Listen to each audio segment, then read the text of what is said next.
My greetings, friends. My name is Ihor Havryshchak. Today is July 7th, Monday. We traditionally meet once a week with Yevgeny Savostyanov, the founder of the Democratic Russia movement. Yevgeny Vadimovich, good afternoon. Good afternoon, Igor Vasilyevich. Good afternoon, dear listeners and viewers. We urge you to be active. Give us likes, subscribe to the YouTube channel of 24, as well as to Yevgeny Savostyanov's channel. The link is in the description of this video. Leave comments with your feedback, wishes, and questions. This will help us maintain feedback and better understand how you perceive the information presented.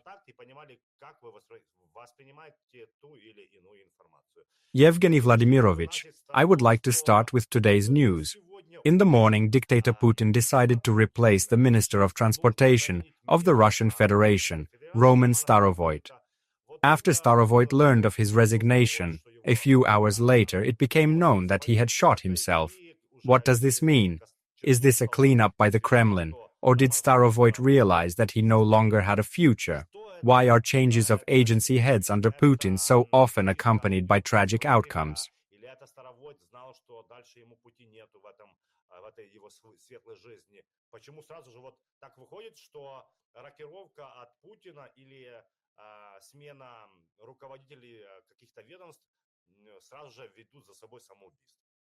To paraphrase the image of Yeltsin from the program Dolls, we can say, Ukraine is to blame for everything. People lived, stole, counting on silence and stability. Then the Ukrainians carried out an operation in the Kursk region, and all the hidden theft came to light. Instead of defensive structures for which considerable funds had been allocated, turned out to be ordinary ditches. As a result, the man failed to manage the crisis situation and, despite this, was promoted. He became Minister of Transportation. Judging by his work in Kursk region, he continued to sign contracts with kickbacks already in his new position. When his resignation became known, serious people to whom he owed money came to complain. They reminded him that they had already made commitments under him. Apparently, having found no other way out, he decided to commit suicide.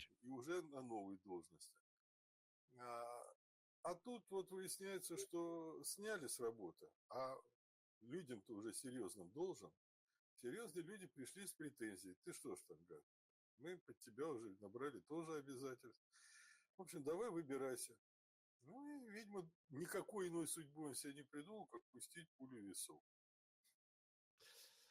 It all came to light in a very characteristic detail. Shortly before his suicide, he made a risky act. He bought a Tesla car, in which he shot himself. It's symbolic. Putin basically doesn't understand the country he lives in. I wrote about this even before the 2022 invasion. It was obvious from 2014 that he didn't realize the real state of affairs. The 2022 invasion was the tipping point. I noted then that he did not realize that the army was not ready for such a war, that industry was unable to provide import substitution despite huge investments. Agriculture cannot function without foreign seeds. He lived in an information bubble, in the captivity of illusions, not realizing the scale of corruption among his officials.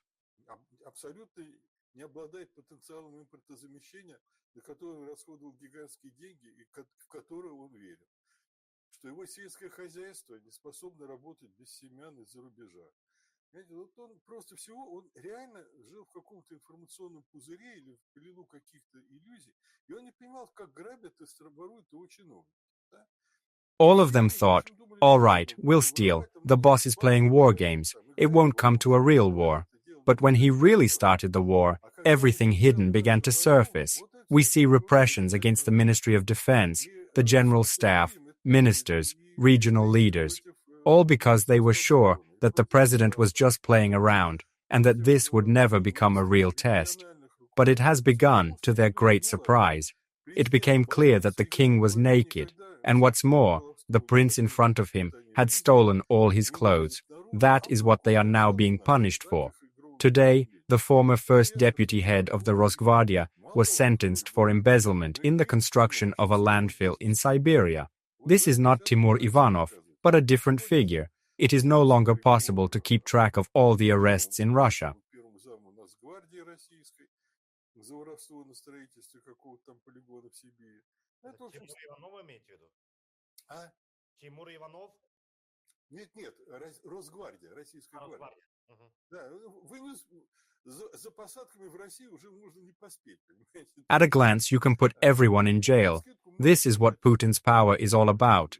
Everyone has a dossier on them, and anyone can end up behind bars at the slightest deviation from the line. Yevgeny Vladimirovich, what does this indicate? Is it the strength of the power vertical or the fear that drives Putin to eliminate everyone? Is this a sign of the regime's strength or weakness? He sits on a rotten throne, where instead of gold there is gilding, instead of velvet there is sodden velvet. His system of government shows a semblance of efficiency. He is trying to fix it on the fly, using repression to make the state machine somehow work. All the more reason for the SI chief to watch him and ask him questions. What's going on in there? Putin is trying to establish governance in this way, although time is running out and many mistakes have been made. This is his current strategy. Репрессивными методами привести государственную машину хоть сколько-нибудь дееспособное состояние, тем более, что на него смотрит начальник СИ. Да, и говорит, а что это у тебя там творится? Ну вот нехорошо, нехорошо. Пытается он наладить работу государственной машины таким образом. Время упущено много, глупостей понаделано много. Ну вот это его сегодняшний мулька. This is reminiscent of the last years of Soviet power, when they pretended to increase labor productivity and strengthen discipline. In this sense, Putin is very similar to Andropov. When he became General Secretary, he said at the first meeting of the Central Committee, "We don't know the country we live in. We have yet to understand it." At the time, this was laughed at. If you don't know the country, why do you want to govern it? It is the same with Putin. He didn't realize what country he was living in, and he started a war for which he was completely unprepared. Now he is trying to make the state machine work by harsh methods, just as Andropov used to catch people in movie theaters. But the system is not designed for this and cannot be effective. Under these conditions, he is left with no choice but to painfully try to run the country, wage war, while spending huge amounts of money and maintaining the usual corrupt model. It is impossible to stop this process. If an official is already involved, he owes someone, he has promised contracts and contracts to someone. And if you say that these contracts will not happen, the result can be the same as in Starovoit's case. The person sees no way out and commits suicide.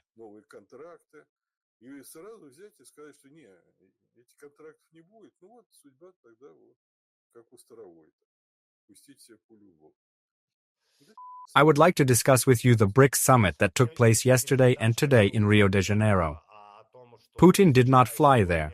According to Forbes, the Kremlin allegedly asked Brazilian President Lula da Silva to provide guarantees that he would not be arrested, despite the country's obligations to the International Criminal Court.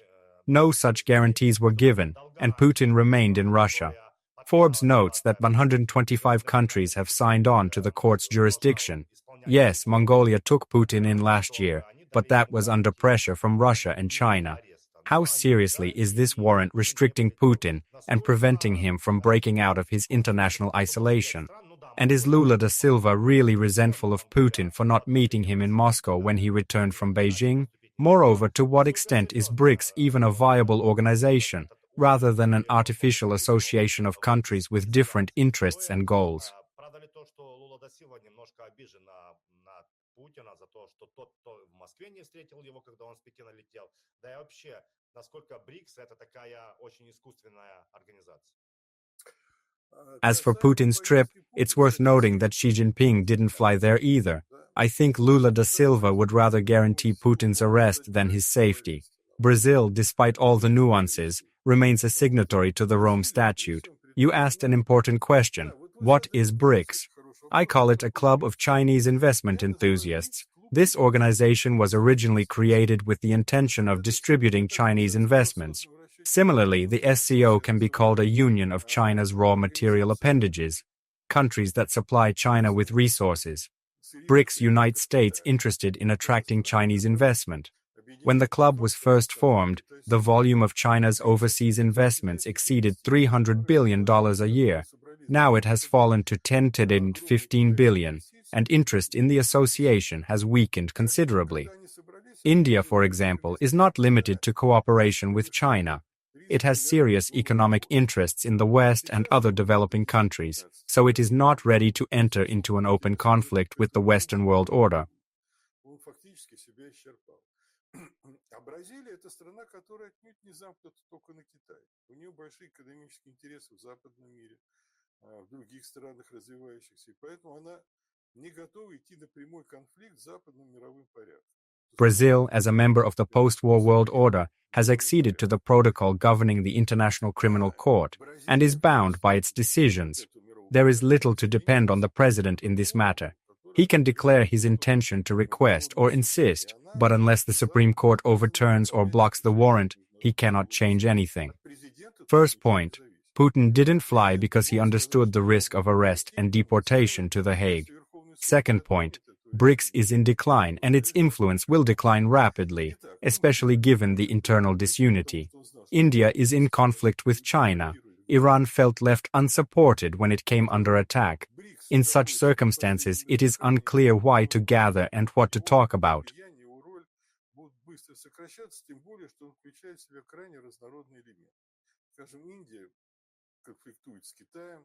Иран почувствовал, что на него все плевать хотели, когда по нему как следует прилетело.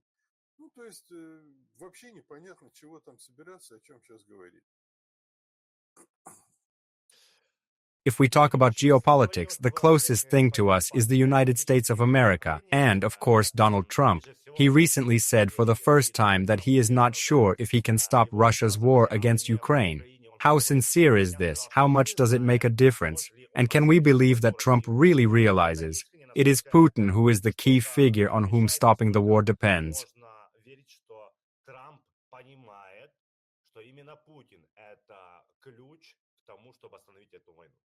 Trump is a very experienced and sophisticated politician.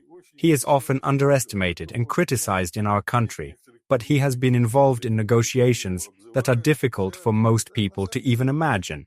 He realized everything a long time ago and even earlier said that Putin was dragging out the negotiation process. Trump himself has admitted that he has sometimes used such tactics. The important thing is different. In his conversation with Zelensky, he did not mention the negotiations for the first time. This issue is no longer on the agenda for him. Now it is important to understand what conclusions can be drawn from this. This is not easy because there are two approaches struggling within him. On the one hand, he and many of his supporters believe that America should focus on domestic affairs and distance itself from international conflicts. That's one side of the coin.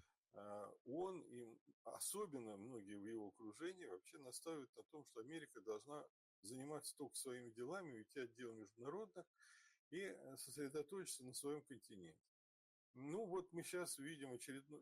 И это одна сторона медали. The other side of the coin is that if America wants to prosper, it needs to maintain and develop international ties.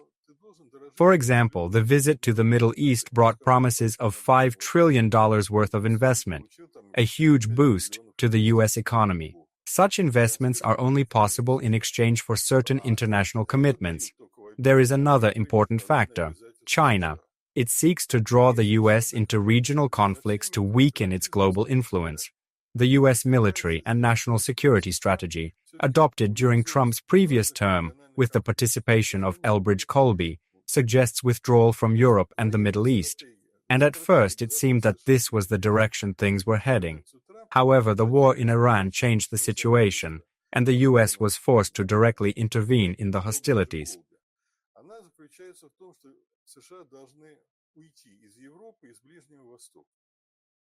И поначалу, в общем, казалось, к тому и пойдет. Но вот война в Иране, да, когда США вынуждены были вмешаться непосредственно в военные действия. Earlier, the U.S. was forced to intervene in the fight against the Houthis. Top officials in Washington have openly expressed dissatisfaction with the fact that they again have to deal with European problems, despite the lack of direct interests in the Red Sea and the Strait of Aden. Only about 4% of U.S. trade passes through the region, compared with about 40% for Europe. They wonder why the U.S. should take responsibility for European security again.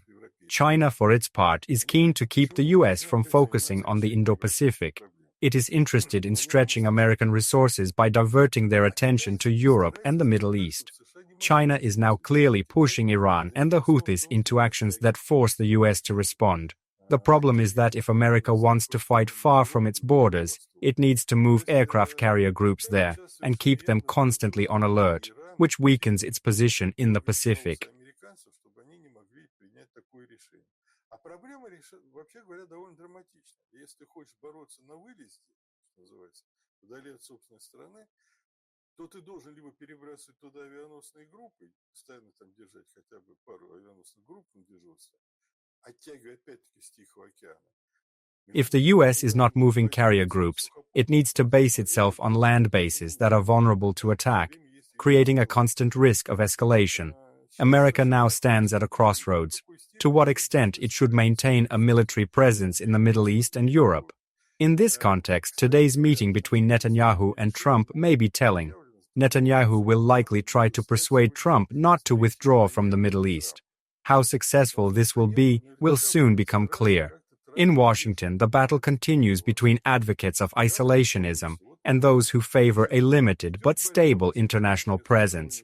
As soon as the US makes a move toward such a presence, China tries to increase tensions to draw them deeper into conflicts. He explicitly says that China cannot let Russia lose. How seriously should this statement be taken? It is interesting that China does not say that it wants Russia to win. This is important, especially in the context of Taiwan, because a Russian defeat would complicate China's own position. Wang Yi said that if Russia loses, the US will be able to focus entirely on the Indo-Pacific region, which will pose a serious challenge to Beijing. You and I meet once a week, and there was an important report last week that was reported by the South China Morning Post. It said that Kaja Kallas, head of the EU diplomatic mission, and Chinese Foreign Minister Wang Yi had a 4-hour conversation. Усложненная для Китая. Вот насколько нужно серьезно воспринимать эту заявление, и что интересно, Китай же не сказал, Ван И не сказал, мы хотим, чтобы Россия победила, он именно говорит, артикулирует на том, что мы не можем позволить России проиграть. The interview was so sensational and out of the ordinary culture of Chinese diplomacy that I was shocked. When the article came out, I kept an eye out for a possible retraction, but there was none. This means that the piece does reflect Wang Yi's position and, moreover, was published with his consent as an official line. He explicitly stated that if China wanted to, the war would have ended long ago. China is interested in its continuation and will not allow Russia to stop fighting. This confirms what we said earlier. Russia would have ended the aggression long ago if it had not become dependent on China. Sometimes I hear economists say that Russia has surprised everyone with its resilience to sanctions, but in fact this resilience is due to the fact that it has actually become an economic appendage of China.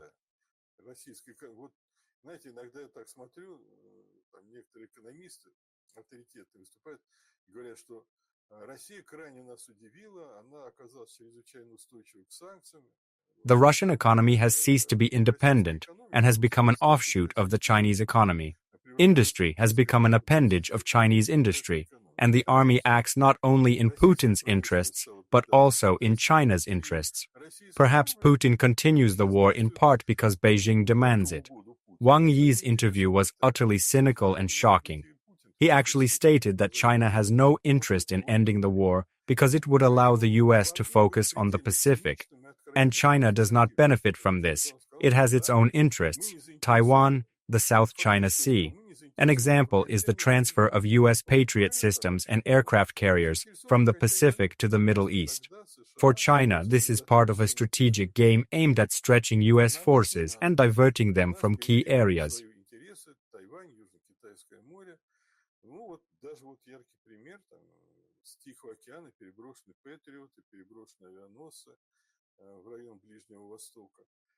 То есть для Китая это элемент большой стратегической игры, суть которого сводится к растягиванию сил противника, которым они видят США. No one has any illusions about how fundamental the confrontation between the US and China is. It is an existential struggle. Either the US will succeed in returning China to the position it occupied 15 to 20 years ago, or China will become a global hegemon and will gradually oust the US from the world arena. In this case, the world will become unipolar, but already under the leadership of Beijing. The question is how each side seeks its place in this balance. The US seeks to maintain its leadership, while China seeks to expand its influence. The very essence of Chinese policy is not surprising. What is surprising is how frankly and cynically Wang Yi stated it. A paradox arises. Putin is fighting against a unipolar world, but in the end it may lead to its establishment, only not by the United States, but by China. В таком ключе вы говорите, или вернуть Китай на 20 лет назад, или все-таки Китай станет гегемоном, и опять-таки тот однополярный мир, против которого так борется Путин, да, опять-таки настанет, но со стороны уже Пекина. The key element in this situation remains Russia's war against Ukraine. We talk about the influence of isolationists in the White House, such as J.D. Vance and Pete Hegseth, who oppose aid to Ukraine. But in this context, Ukraine becomes an important deterrent not only to Putin, but also to Xi Jinping's ambitions. The group in question is not particularly concerned with questions of a unipolar or multipolar world. Its goal is for America to focus on domestic affairs instead of wasting resources abroad. If China becomes a hegemon, let it, sooner or later it will, in their opinion, burn out. In the meantime, Ukraine is buying time for Europe with its blood, time that the latter has summarily squandered since 2018, or perhaps even since 2009.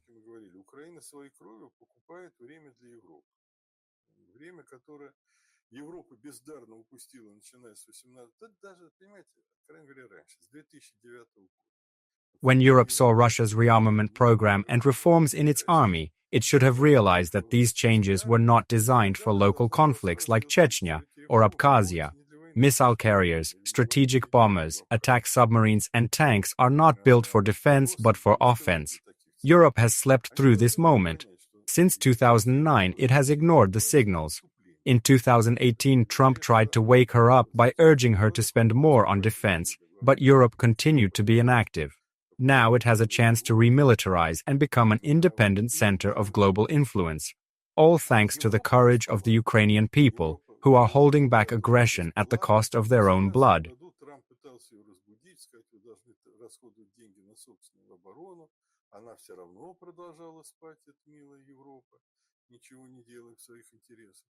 Поэтому, к сожалению, такова ситуация, что Европа получает сейчас время на ремилитаризацию, на превращение в другой центр глобального влияния, важнейший субъект мировой политики за счет мужества украинского народа. Alas, that is true. The question is how Europe will use the time it has. So far, it has been weak. It must overcome the veto right that blocks strategic decisions and create a unified military command to coordinate defense and resource mobilization across the continent.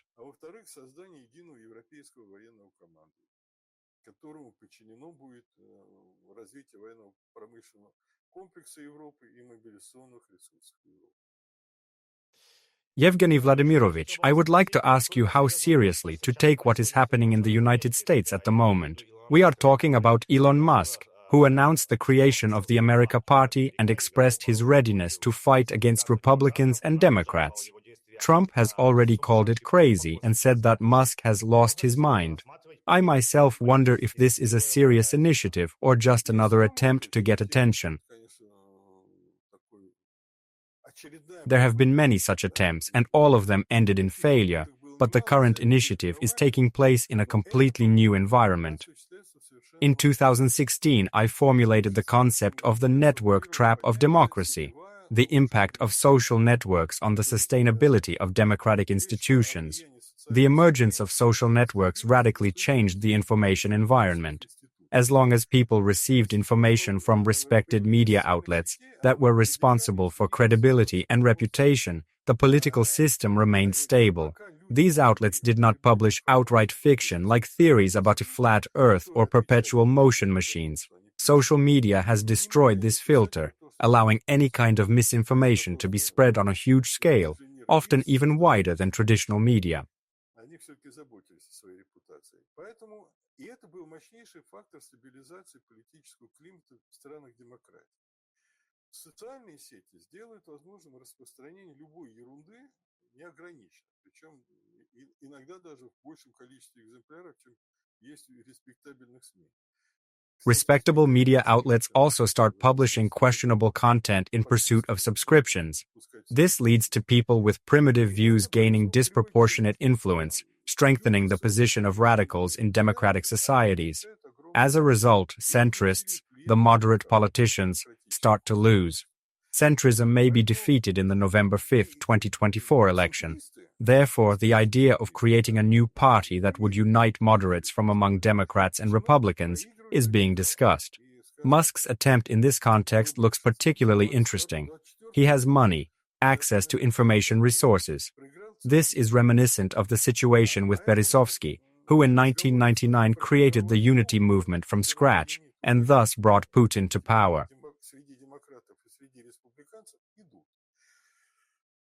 Что из себя представляет попытка Маска? Ну, деньги большие, информационные ресурсы есть. В этом смысле он у меня вызывает воспоминания о Березовском, который в 1999 году на пустом месте создал движение партию Единства и таким образом привел Путина к власти. Whether Musk's attempt will succeed is an open question. He is eccentric, often alienates people, and he may be the least suitable figure to unite the moderates. There are objective reasons for the emergence of a new party, but the subjective fulfillment may be unsuccessful. Now I would like to discuss the situation in the Caucasus, Azerbaijan, Moscow, Russia. The conflict has been going on for the second week. Despite this, Turkish President Erdogan said after his visit to Azerbaijan that Aliyev is allegedly not interested in escalation and seeks stabilization.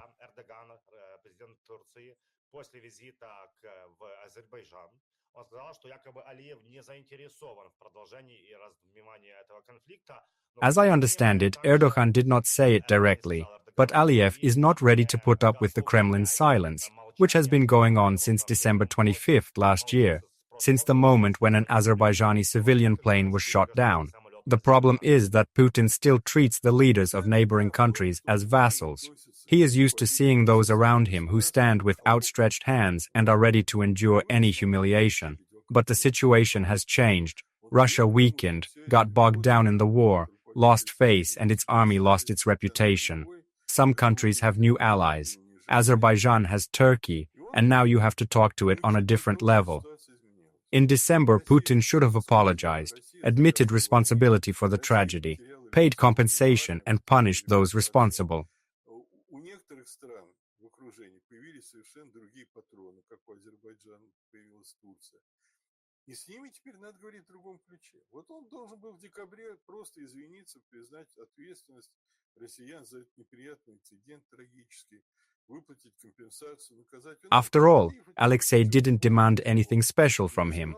This is the usual norm of behavior. But Putin acts differently. He still seems to have street rules in his mind, where apologies are considered weakness. He did not apologize and thus insulted Aliyev. From that point on, relations began to deteriorate. Now Russia has started mopping up Azerbaijani groups. I have no illusions about the incident in Yekaterinburg.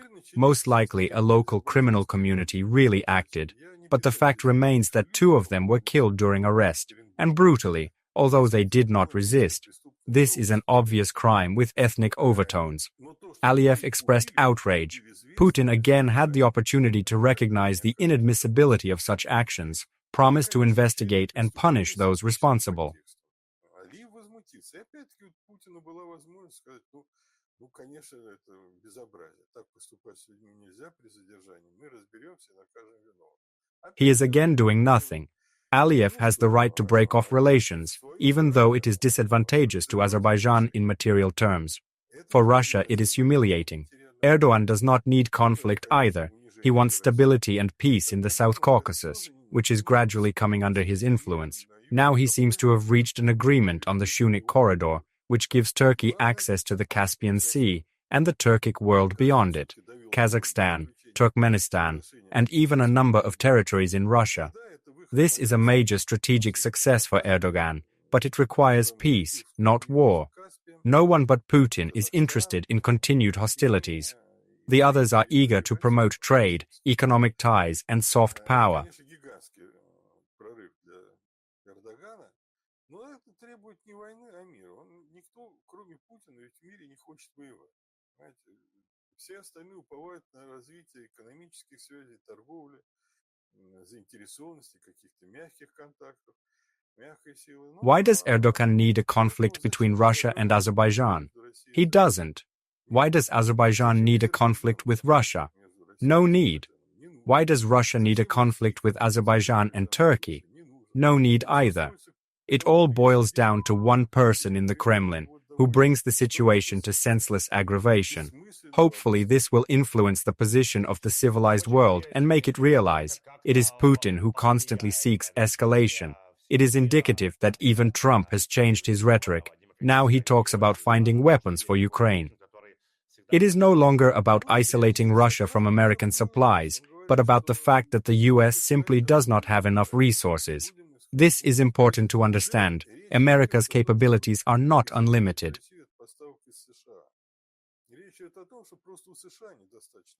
Yevgeny Valeryevich, thank you very much for the conversation. Thank you for taking the time and willingness to explain to me and our viewers what is going on in this, as I often say, crazy world.